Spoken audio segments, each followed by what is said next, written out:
Friends, we will conclude pretty fast.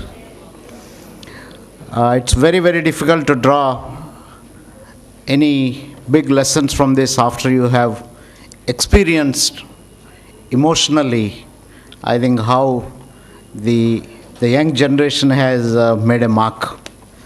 However,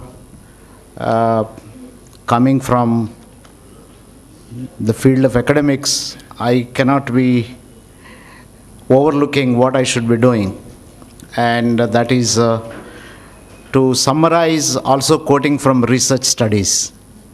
What you have heard is the first-hand experience of people, but what I am going to share is to put this in some kind of a perspective. So what are the lessons that we can draw from these young managers? What is the kind of a hope that we are getting, and what should we do? What is it that you're going to, from all these, summarize and carry back home? So that is what I'm going to do in the next 10 minutes. I promise that I won't take more than that, so you can go half an hour, if not half an hour, 15 minutes earlier than scheduled. I would like to refer to, I think, one remarkable thing that is happening in our country in the last 15 years. 10 years, actually. 10 years ago, the leaders about whom we read largely came from America. I think barring the Tatas and Birlas and a few business groups, most of the literature, even today, I think we refer to, if you ask who is the best manager, what comes to your mind is Jack Welch or Microsoft, Bill Gates. These are the kind of things I think we talked about for quite some time. But I think the change has come in the last 10 years.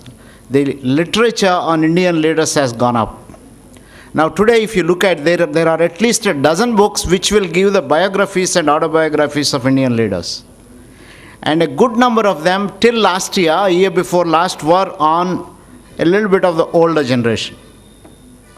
The older generation included, I'll quote, for example, a very interesting book on Indian leaders by Srinivas Pandit. He studied 22 Indian leaders, and these names are all very familiar to you. These Indian leaders are Narayan Murthy, Azim Premji. I'm sure you can also name the moment I ask them. These are very familiar names. All of them, most of them came here. Dr. Kurian, Kiran Majumdar Shah, Deepak Parikh, Anu Agha, Mashelkar, and so on and so forth. I think you will have. Now from these study of 22 leaders, he concluded that there are a few qualities which seem to be consistently emerging from all these leaders. First thing that he concluded, that all of them have a high degree of commitment. Now we have seen this in the young leaders. They are committed to whatever they're doing. From the morning you're seeing, I think starting with Sushil, even the later persons talked of commitment. Commitment to, let's say, if you look at Shivender Fortis, or commitment to make either air travel cheap or to help the farmers in case of J, or commitment to advertising as a profession and weaving everything around it with a single-minded kind of a devotion is Geetanjali, or committed to delegation, team building, risk-taking, I think some process, if you look at Pranav. So there is commitment for something or the other. Persistence is another quality that has been outlined. Now I'm mentioning these qualities, repeating this, because I think this is a kind of a checklist we can walk with, and we can tell ourselves, do I have it? It's not to say that if you don't have it, you're not going to be a leader. But if you have it, wonderful, recognize it, at least a part of it, and then multiply it. Third thing, I think this comes as distinctiveness. They want to be distinguished. There is always a need for excelling, doing something different. Persuasiveness, risk-taking, focus. Some of them share risk-taking, some of them don't, but I think there is always a certain amount of focus. I think that's the question I asked Geetanjali. I think on one hand you are talking of focus, on the other hand you seem to have your hands everywhere. And she answered it beautifully by saying that, look, my focus is on advertising. This is my profession. Everything else I do feeds into it, and therefore there is no extra energy that is spent. In fact, it is so energizing I can even manage my family. And I think I liked something which she said, which I think is very much true. And it's unfortunate that we didn't have a large number of women in this gathering today. I wish there were more. I think they play a very complex role of managing HRD at home and managing the rest of it in office. And I think that's beautifully, I think, what Geetanjali has said. I think there is something that one has to learn in terms of management from women. I think there is a lot more. In fact, during lunchtime, I was overhearing a conversation between Shivender and Geetanjali. I think the conclusion they seem to draw is that all men should become women so that their competencies go up. I think it's a very interesting kind of a comment, so that maybe I think that's a leadership quality that we need to develop. How do you manage multiple tasks and be accountable? Last half an hour of answers of Geetanjali bring out pretty well. I think the complexity of role, the way you are able to balance. I can empathize very much with her because I see my daughter going through the same kind of a thing. My daughter heads our office in Bangalore, and we had a managing director, very professionally trained person. After he left, she took charge at a very young age and maintained the top line. And the bottom line went up because we didn't have to pay the salaries of the managing director. And she manages same time office, part-time, and manages people in office with all their idiosyncrasies, and manages her in-laws at home, and manages also her husband, who is not a simple guy. He is a Tata administrative service person with his own multiple kind of tasks and so on. So I think it's a very complex kind of thing, but at the same time, I think it's very, very interesting lessons that provided in terms of management. And I'm very happy that we have had Geetanjali this morning talk about some of these. Values is another thing that came up. Energy, all these people, I think this is Srinivas Pandit's study, and you saw that happening in youngsters. Humility. And one thing which, when I read Srinivas Pandit's latest study, he said one of the qualities that seem to be common among all of them, including Narayan Murthy, Azim Premji, Dr. Kurian, etc., is that they don't listen. It's just opposite of what Geetanjali was saying, but this listening has an interesting context. When I read this, I said somewhere, I think Srinivas has made a mistake of drawing this generalization, but I think so true. You know, Dr. Kurian doesn't listen, no? I'm sure we all know. We have seen all that was happening. And Narayan Murthy didn't listen when his team wanted to break. He said, no, I'm sorry, you want to break, you break. He didn't listen. In other words, when they are committed to a vision and a greater goal, I think their single-minded purpose makes them blind in terms of listening to anything that deviates them from the purpose. It doesn't mean, I think, they don't listen to the problems, issues, etc. of people. That they listen. I think that's what Geetanjali said. You better listen, but you listen to the problems. But don't listen to when people try to divert your attention and then say that, look, you should not be. In fact, I still remember, just about 3 months ago, we had this 360-degree feedback with Shivender and team. And his entire top 20 team came. At the end of it, I think some of the people privately came and told me that the problem with Shivender is he thinks too big and he doesn't listen. Interesting, because they thought that he is going at a speed where they are not able to cope up. Just this afternoon, he was telling me that, look, one of the things that we did after the last 360-degree feedback was to let people work on their own. I was last 2 months, I'm not just looking at them, I just left them on their own. And today, I'm a very happy person because I don't know what is happening and everything seems to be going on very well. So, which means that you delegate. That is what Pranav has said. Pranav said that I delegate. A young chap being able to manage a 3,000 crore business, I think to me the little secret I've learned from him today is that trust people. Yes, you will burn your fingers, doesn't matter. Be relaxed and mind your business. Keep doing your work.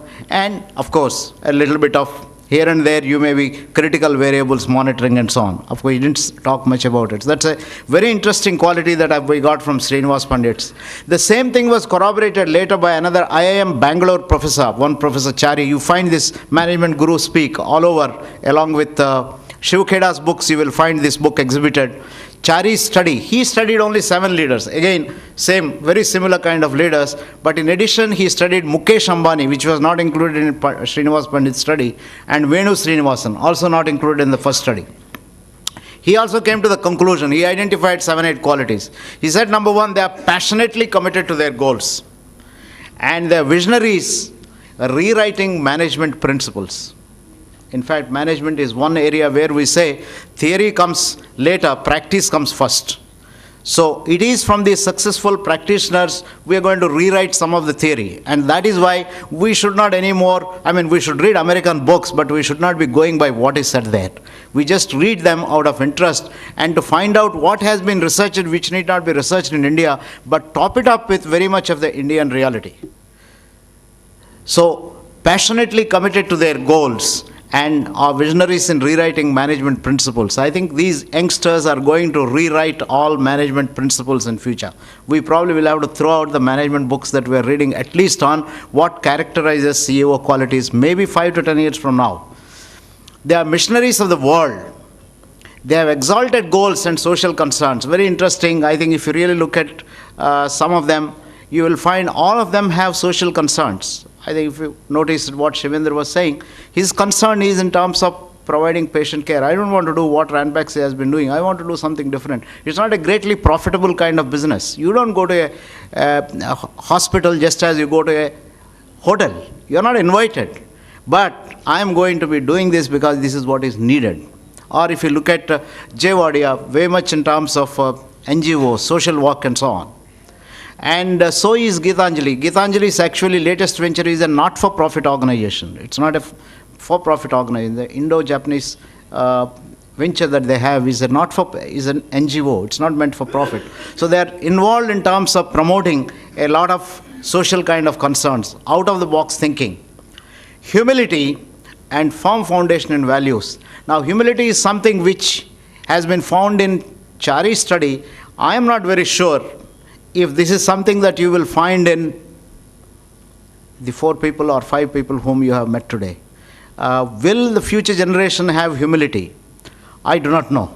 But I want to put a question mark and say, because we have heard, this great, Good to Great, this great book on level 5 leadership talks about how important it is to have humility. Humility can come out of 2 things. One, you don't know anything. Or number 2, when you have accomplished everything. When you have accomplished everything and you want to continue to learn, that is humility. Now, if you are still in the process of accomplishing, and if people are all the time pulling your legs and saying, don't do this, don't do that, will you go with humility and say, you're right? Now, goes against not listening. So there is a contradiction. We need to really learn, when you are committed to a goal, do you hold your head high and keep on saying that, look, this is very important? Or do you become humble and say that, yes, you're right? I think this is something which very carefully has to be balanced.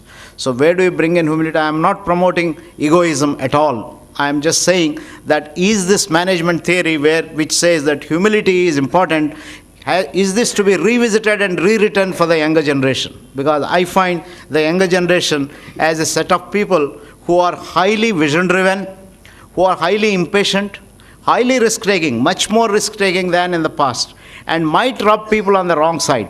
I'm not sure how much they have said exactly falls into this. They would not, nobody will admit that. But we have been involved in this 360-degree feedback leadership studies where we found some good leaders are reasonably effective by following what we call as critical style, although we have been promoting that don't use the critical style and things of that kind. Another common thing that we find, in spite of the problems they have inherited, maybe sometimes problems due to the family, they are shadows of the family. Their success and failure seem to be determined by what they make. I think it's a very interesting way in which Pranav has highlighted in his talk of the way he has empowered himself. Nobody has given him the power. I don't think it is a Boston degree that has given him the power at all. If any, it may have given him certain amount of humility. It may have given the confidence of having seen the rest of the world. So he comes here and he says, I've come here to learn. I respect my country. I want to learn here. I want to start. It is this unwritten, unsaid kind of a humility which probably leads to delegation, which probably leads to empowerment. In fact, if you have to empower and run corporations, you probably have to derive a lot of power from yourself. In other words, a high degree of confidence. So I would like to draw one most important lesson from all these, that you want to be a leader. It's very, very important to draw your inspiration from yourself. Barring Geetanjali, who very casually said, you must all read biographies and autobiographies of leaders. None of them have talked of any role models they have had. Even when J. Wadia talks of Nanaji Deshmukh as a role model, he is only talking about in terms of service. He is not following everything that has been said. Oh, you get inspired, you stimulate yourself, but you become a role model for yourself. I think that is probably the single most important lesson that I've drawn. And bounce back. Failures are a part of life. And I think take the life as it goes along. Be vision driven, but take the life as it goes along. I think these are some of the interesting lessons I would like to draw from this. And one of the things that all these chaps seem to be doing is to create an awareness about the impact they are making on people. I think while they have said all this, I think they are using quite a bit of the modern management tools. All of them are into things like finding out competencies, doing competency mapping for their own people, doing assessment centers, and conducting 360-degree feedback, and setting self-example. I like Shivender, when he had gone through, he openly read out whatever is the feedback that he got from the people, and he said, this is what you people have said, I agree with this, I don't agree with this, I'll work on it, and so on. I think this is a very interesting kind of thing, transparent and daring kind of people. So friends, I think these are all very interesting lessons that we can draw from them. I think India has come of age, and this is a great opportunity that our country has.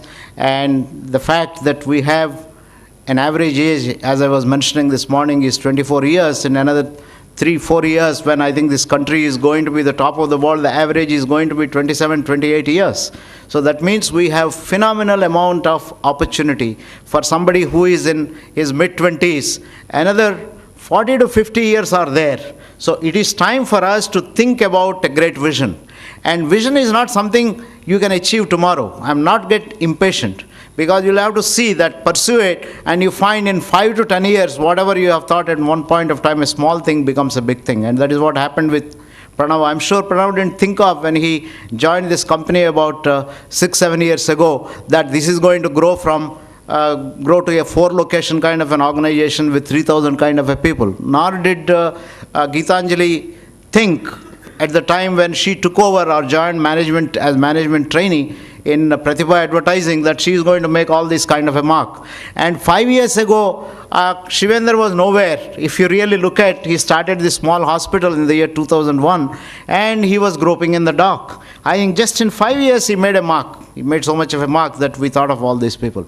So for those of you who are young and who are looking for inspiration, I think these are all great stories, and you have many more stories. We must thank our business magazines. Nowadays, I think besides conducting the employee engagement surveys, they once in a while come up with the 25 most powerful women, the 25 most powerful men, the 100 most powerful people, and things of that kind. These are all very interesting stories. Of course, they don't give you the entire story, they give you only part of it. And when you read these stories, please search for more and more details. And these can become wonderful kind of inspirations. And this is where we are trying to promote in the Ahmedabad Management Association. We make it a regular feature. May not be once in a year, but it may be. The way the world is going on, you probably have to have once in a quarter or maybe once in a month. So every quarter, if you get about 3 to 4 people, if not for a whole day kind of a session, get them for at least half a day, youth from different kind of areas. In fact, when we started this, we identified somebody from education, somebody from sports, somebody from the theater, and so on. So we thought that ultimately we'll get leaders from all walks of life. We started with business, but I'm sure soon we will probably have an opportunity on this platform to have many more youngsters come up. And we would like eventually some of you sitting from the audience to come up here and share and address audience not of Ahmedabad or Gujarat, but I think this room should be filled with from all over the country. And now media will make it possible even to telecast across the world. So I think that is how Gujarat and Ahmedabad should take over in terms of providing the leadership, the same leadership which Dr. Vikram Sarabhai has shown. Thank you very much for your patient listening, and thanks to AMA for all this. Thank you.